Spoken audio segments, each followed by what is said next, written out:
Alright guys, for those of you that follow me on Facebook on Addictive Reef Keeping or just Tyler Johnson on Facebook, I've been having some issues losing fish over the last, I want to say 1 month. You guys remember I bought that Naso tang. He instantly disappeared 2 weeks after I purchased him. And then over the last week, I have lost my LOI Chloe tang, my Malchromis, and now I just lost my Ocellaris clown. I have not been able to figure out what the heck's going on because my fish are not showing any signs whatsoever. Long story short, my ammonia is at 0.50 while my nitrates are, very low, undetectable. So, right now, as you guys can see, I'm filling up my Bayland 150-gallon sump with 150 gallons of new water. I'm a lot happier now, guys, that I know what has been going on. As many of you guys do know, I just moved this system here 3 months ago, and I'm kind of thinking that possibly I'm going through a mini cycle or maybe even a full cycle. I know that I did move all of my water over here, but I only made up 50 gallons of new water after the tank was installed. So, with that said, guys, I'm filling this up as fast as I can, and I'm going to go ahead and do a water change, and we'll see what it reads after that. I'm going to go ahead and hook up my GFO reactor, which I need to get that out. I'm going to be running carbon now. And I'm excited, guys, because I was freaking out that I might possibly have velvet or some type of parasite in the water that I was not prepared to deal with in a system this big. The only thing that I have going good for me in this tank is it's pretty much fish only. There's a few Ricordia mushrooms over here and a cabbage coral, and obviously I have my inverts in here. So worst case scenario, I was going to drain my system halfway, catch all my fish, build a new system for them, quarantine them for a good month, and then establish them back into the system. But as of right now, guys, it looks like I just need to basically do about a 60-70% water change, which I'm fine doing with. I have a full bucket of salt here. I got a full bucket of salt there that I thought was full. I guess it's not full. But I think this is good for 225 gallons. What is this? 160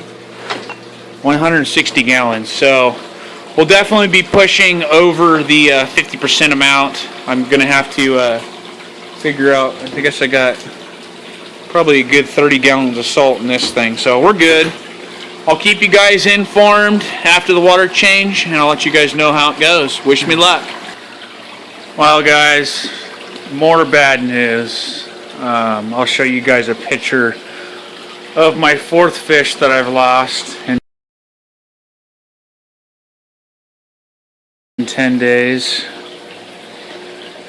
The 100-gallon water change pretty much did nothing. If anything, it brought my ammonia down to about 0.35, maybe 0.25, depending on how accurate the test is. So 24 hours later, I'm forced to make another 100 gallons, and I guess hope for the best. Yeah, I'm pretty sad right now. I want to vomit. I know fish can be replaced and all, but that's not the way I roll. I have a special attachment with my fish. I enjoy my fish. They're pets. They're not just things for me to look at. So it's not the easiest thing dealing with it. I apologize if my phone gets blown up, but I just posted it on Addictive Reef Keeping, so a lot of people are commenting on it right now. Changes to the system. I haven't done anything really, guys. The main thing that I've done is I've upgraded the skimmer. I was running an ASM G1 on this for a long time, and I upgraded to the G4XX, which is an amazing skimmer. It should out skim this tank by far. I know that's not the issue though, because ammonia can't be removed through skimming. It's all bacteria. I don't know. All I know is I moved about 3 months ago, and I just don't have substantial enough bacteria to handle the ammonia as of right now. There is a small change. Sorry guys, the boys are fighting.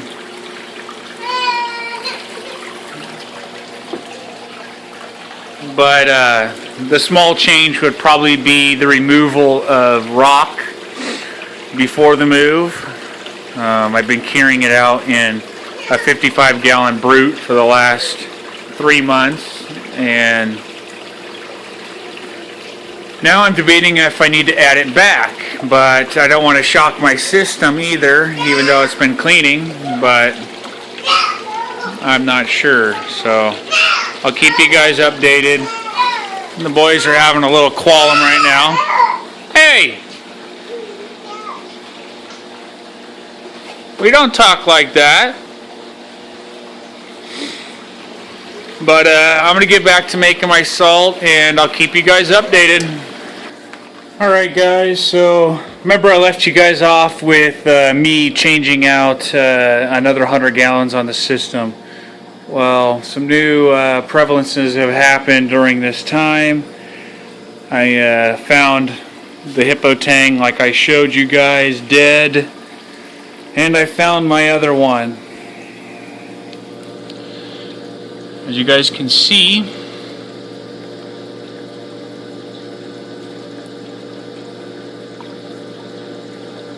this is most likely velvet.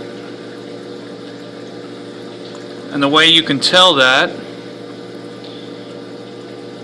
is by the whole entire fish being covered in a white film and sugar dots. You can see how his face in blue is faded. I really hope I can save this guy, but the bad news is coming, guys. I need to shut my system down to the point where I don't have any inverts in it, no plants, no nothing. And basically what I'm going to do is transfer my skimmer over to here. Obviously I'm going to have to drain the water level just enough to set it on the bench. I'm going to have to come in here, remove all my rock. My rock is goners now. I'm going to have to dry it out and use it at a later date. But I've been on the phone with, I'm going to try to pronounce his name. I was practicing it. Kumara. I was on the phone with K-Man. He's one of my admins on Addictive Reef Keeping. The guy is very knowledgeable, probably has one of the prettiest 237-gallon cube, I believe is what it is. He knows his shit, guys, and I appreciate him taking the time to talk to me. It's about 1:30 in the morning over at his house. And we're on the phone for about an hour just trying to figure out exactly what to do, the smartest thing to do.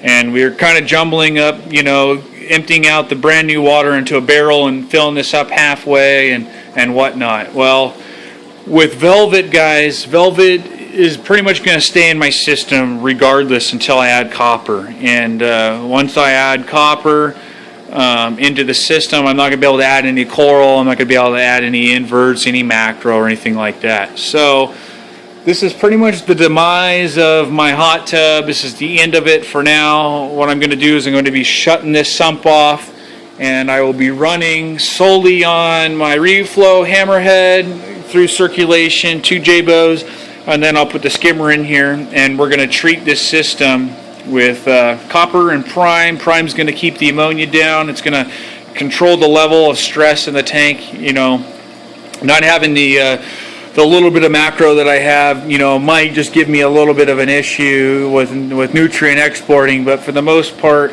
the system's going to be bare bottom. I'm going to come in here, pull all the rock out, and we'll just treat this system until it's go time on either the cube or the 375-gallon tank. For whatever I decide, I don't know. At least we have a plan, and I appreciate that, Kumara. and I'm going to get going on this, guys, and I'll update you guys in about a couple hours, and that'll be the end of this video. And after that, I guess I'll just keep you guys updated on the fish and you know, their health, their color, and all that. But that's pretty much all I can do, guys, and it's frustrating, but this is why quarantine tanks are so important. I got away with it for many years without doing it, or doing it sometimes. And I'm almost 100% sure it was the NASO that I bought, and I didn't quarantine them. I wasn't technically prepared to have that fish, and I should have taken the time. But it is what it is. So I'll keep you guys updated. Alright guys, I'm going to try to make this as quick as possible since my video is already pushing over 10 minutes. But after talking to Kumara, I had a plan set up and everything, and then I also started chatting with Nikki, which is another admin on our group. And wow, that girl knows her info to the point where it gave me goosebumps. She's definitely on point with her information. She doesn't say anything without doing the research. So we kind of chatted for a while and kind of came up with the same plan, except that we cannot run prime with Coopermine. She contacted CCAM and they said this is not going to work and whatnot. So once again, thank you, Nikki, for all the work that you've put into basically coming up with the game plan. And obviously, guys, I'm going to have to talk more about the system later because I doubt many of you guys are even still listening. But as you guys can see, we're bare bottom in here. There's some sand over there that I'm not worried about. All the fish are still alive. It's been about 5 days since that last video clip that I just shot, and I'm still waiting for the product to show up from Dr. Foster and Smith, and then I'll be able to start treating. Right now I just have Mardell in here. I only have like 94 gallons worth, and it was strong enough to basically sustain the fish health as it is right now. It's not going to heal it or anything like that, but it's all I had, and it's all we had here in Central Oregon. So with that said, guys, stay tuned. Let's hope we don't have any more fish death, and thanks for watching.